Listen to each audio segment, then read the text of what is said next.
It's an Archaeodeath publication launch. Hey, welcome Archaeodeathlings to, I think, what will be my last Archaeodeath video for 2020. Can you believe this wonderful, rich, exciting, vibrant year has just sped by like a dream? And here we are right at the end of it. Now, as you'll be aware, I've been busy working through the lockdown, teaching, researching, doing my admin, and despite the fact that I'm a little behind with some student marking, I've managed to achieve all that I had hoped to achieve in this exceptional year.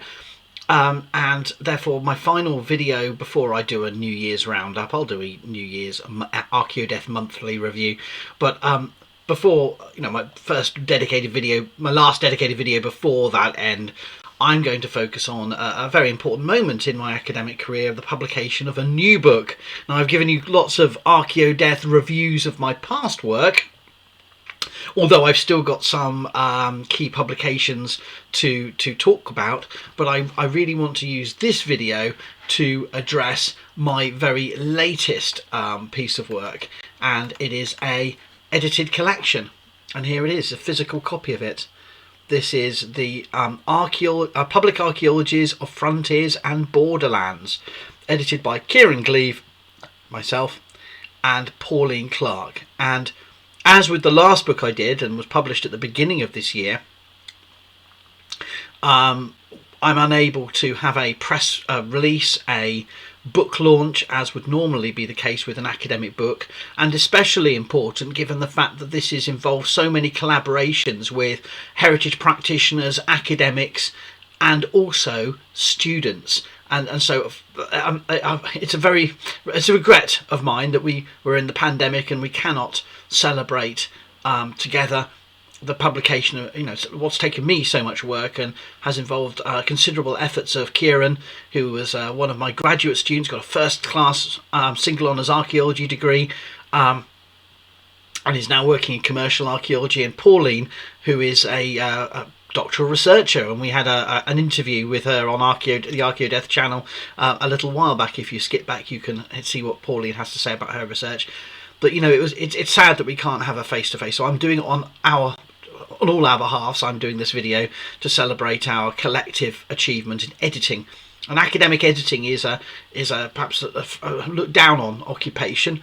It involves a lot of critical thinking, a lot of planning, a lot of care and attention, and a lot of careful steering. And these books especially so, because the deal with Archaeo Press for this book and the previous student volumes has been that Archaeo Press sell them print copies, but also allow free downloads of the PDF of the whole book from their website, in exchange for me picking up, or us picking up, all the labour of the production, peer review obviously, but also the copy editing and the typesetting. So I've already spotted one typo in here in a very prominent location, but that's true of all academic books. Even those that have been professionally copy edited and typeset still have mistakes in them, and my skills at typesetting have got better and better, and I feel this is a really tidy, smart book, both in the physical form and in the digital form. So I'm very pleased and proud to present to you Public Archaeologies of Frontiers and Borderlands, edited by Kieran, myself, and Pauline. And the book, nothing like the smell of fresh book. Smell those chemicals. Let them waft towards you. Can you smell that? No. Okay. Well, anyway, it exists in print form. You can buy this and download it.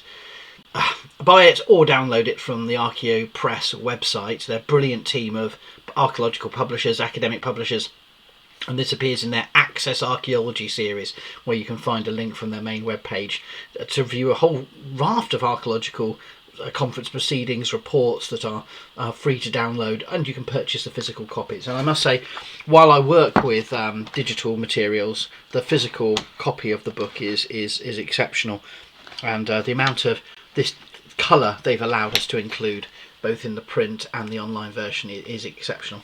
I also need to say, while I've got the physical book in front of you, is that the cover, my previous book designs have involved archaeological artists who I've asked special permission, photographs by myself or by contributors, this is something special because this is the poster designed by the students, one of the students herself, for the conference on the theme of public archaeology of frontiers and borderlands, to evoke the sense of a road or a border and some topography. And she agreed to allow us to use it as the book cover because we thought it was so stark and yet smart. And that's Micah Holst, who went on from this university to the University of Chester to get a MA degree, and is now moving on from that. But she allowed us to use her cover design, so that's another way in which students have got involved in the project. So as well as student authors, multiple student editors, also the front cover is designed by one of the students. So another reason I'm very proud of the book. Let's skip over now to the digital version so I can give you a little review of what's inside and explain to you what the book is all about. So this is the 4th University of Chester Archaeology Student Conference Proceedings. So in other words, every year since 2016 I've facilitated the students to organise their own conference in which they present as a formative exercise to learn about conference speaking, to learn about researching a discrete topic on a theme, on an area of public archaeology. And in this 4th instance, having built on the themes of death, community archaeology and the arts, and then a 3rd book on the early Middle Ages, this 4th book looks at the theme of frontiers and borderlands, which overlaps with my interest in the Offa's Dyke Collaboratory and my work with them to promote understanding and critical engagement with frontiers and borders, past and present, from an archaeological perspective and considering heritage dimensions too.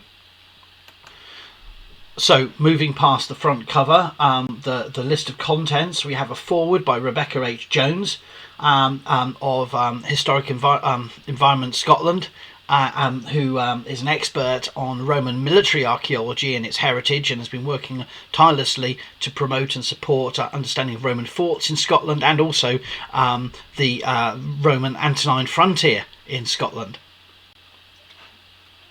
At the end of the book, we have another sort of key expert in the field of frontiers and borderlands, Laura Mcatacny, who is doing in this case an interview with me on contemporary walls and public archaeology. She's just produced her own book on walls and frontiers in the contemporary world and their materiality and how they used to divide and exclude and include and protect. But here she reflects on the broader political and public dimensions of that research. Moving back to the start, we have a multi-authored introduction by Pauline, Kieran and myself on public archaeologies from the edge, where we introduce the field of research. And these different elements frame the 13 original contributions by way of chapters. And these take 3 main forms. We have student essays that have been revised and augmented, and in one case I've co-authored. We then have interviews with some key heritage practitioners. Now Laura's is a sort of discussion piece, an end piece for the book, but also is in the form of an interview. And we also have interviews in the book with Keith Ray, who is a early medieval archaeologist and prehistorian, has done work on Offa's Dyke, but also an interview with Rob Collins, who's worked on Roman frontiers, material culture and Hadrian's Wall. And this leaves 10 more traditional style chapters reviewing contributions to different aspects of frontiers and borderlands from heritage or public archaeology perspectives. So here's Rebecca's foreword about the Antonine Wall and public engagement, and here's the introduction which reviews the conference and its the development of the ideas and the contributions within the conference, and then we move on to the actual chapters. Richard and Michael Neville present a sort of double act introduction to the archaeology of castles, conceptual barriers that need to be broken down, but also the relationship of castles to community, regionality, nationality and international connection. So thinking across borders in their case study research from sites in the Manchester area and in the on the south and the east coasts. And here's the interview with Rob Collins on Roman walls, frontiers and public archaeology. We then have a wonderful paper by Kenny Brophy looking at the hands across the border, prehistory cairns and Scotland's 2014 independence referendum. So looks at this Gretna cairn modelled on a Clava cairn monument and the politics surrounding that, the old acquaintance cairn. We have Kieran Gleave, the co-editor and former student of mine, looking at the Berlin Wall as dark heritage, which is a fantastic paper. Very proud of his contribution. We have Maiken Holster, the student responsible for the front cover, and she looks at the US-Mexico border and its contemporary archaeology. And then we have David Howell, who's done his own YouTube video about this paper, about the Coffret Douain. I can never say it right, sorry Welsh people. I'm looking at the murals, the heritage dimensions of the murals that have proliferated across Wales in the last 2 years as part of the, well, integrated or at least in part with the Yes Cymru independence referendum. And he looks at the context and the development of and also the covering up of some of these, the removal of some of these murals, and that he's plotted their distribution. So we have that paper. We also have Keith Ray's interview, as I mentioned, looking at the discomfort of frontiers, looking at Offa's and its contemporary politics and the emerging conceptions and confusion surrounding the monument, its relationship to Offa's and its potential addition to the north. Lots of interest there. Then we have a paper I co-authored with a student, a very bright student, Ruby Macmillan Sloan, who's going off now and pursuing a degree, a career in law, and she looks at the biography of Borderlands, Old Oswestry Hill Fort and modern heritage debates. And Old Oswestry Hill Fort has been the focus of controversy and about housing developments, and she looks at the campaign to resist that housing development and the broader landscape context of the hill fort, including the early medieval linear monument I talk about a lot, Wat's Dyke. There it is. There's the line of Wat's Dyke running past the hill fort.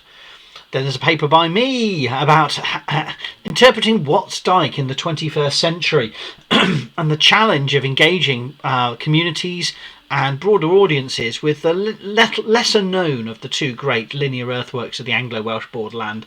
And I introduce Wat's Dyke and I explore where you can see it and the different ways in which you can engage with it via maps and heritage boards, a long distance trail, the Wat's Dyke Way, and the way in which it's perhaps poorly interpreted on interpretation panels and on websites. And so I take you on a long journey through the heritage, the sort of rather fragmented heritage landscape of Wat's Dyke, before a follow-up chat. And we also look at road names, something I've looked at in the Offa's Dyke Journal, Volume 2, and I talk about in another video. But we look at the Wat's Dyke road names and place names, and make recommendations, which I then pick up with John G. Swagger, the eminent archaeologist and artist, to consider plans for developing a heritage trail associated with Wat's Dyke in comic form. And so we talk about potential key locations where I'm working on now, actually, of how to develop an interpretation of Wat's Dyke at various locations in urban, suburban and rural environs around Wrexham. And so that's a fun paper to do, a sort of provisional interim evaluation of potential future directions and applications. Then one of my former students, Emma Kate Vernon, looks at Game of Thrones, and I've talked before, I think, about the graphic I designed to help her illustrate her paper of the comparative heights of the wall in George R.R. Martin's fantasy world against various historic borders or frontier works. Another student, Sophie Billingham, she looks at evaluates Mulan and the 1998 animated film by Disney, and The Great Wall from 2016 with Matt Damon. She talks about that, and then I have a paper about The Walking Dead, the archaeology of walls in The Walking Dead and various different frontiers and walled communities explored in that fictional post-apocalyptic zombie apocalypse type scenario. And we finally finish up there with Laura's interview. And that's quite a substantial interview, looking at the not only the negative dimensions of walls, but some of the positive ways we can engage with them to tell exciting and new stories about past and present human societies. So thank you for watching. Do please consider having a dip into Public Archaeologies of Frontiers and Borderlands. It's really an exciting, dynamic first collection. It's the first time there's been a public archaeology book focusing on the edges, focusing on the margins, focusing on the peripheries, rather than discussions of public archaeology in cities, in towns, in villages that very much are perhaps more privileged or more central to people's consciousness. And this is about critiquing our perceptions and stereotypes of borders and promoting new ways of engaging in understanding those borders, past and present. So I'm going to raise a glass claw beaker of a beverage to say cheers and to celebrate. Let me do a glug of self-celebration. The taste of victory. Because we can't have a wine-filled book launch, so this is as good as I can get, doing it on my own YouTube channel. How tragic is that? But you know, times must and needs when the devil does whatever in your... I can't remember the Blackadder line. Anyway, you can make it up. But thank you for watching. Do have a look at the book, and buy it if you like. Buy it from Archaeal Press, because it not only do you get the real physical sense of the chapters and the really wonderfully reproduced colour images, but you get the smell of fresh book. So thank you for watching. For relaxing times, make it Archaeodeath time.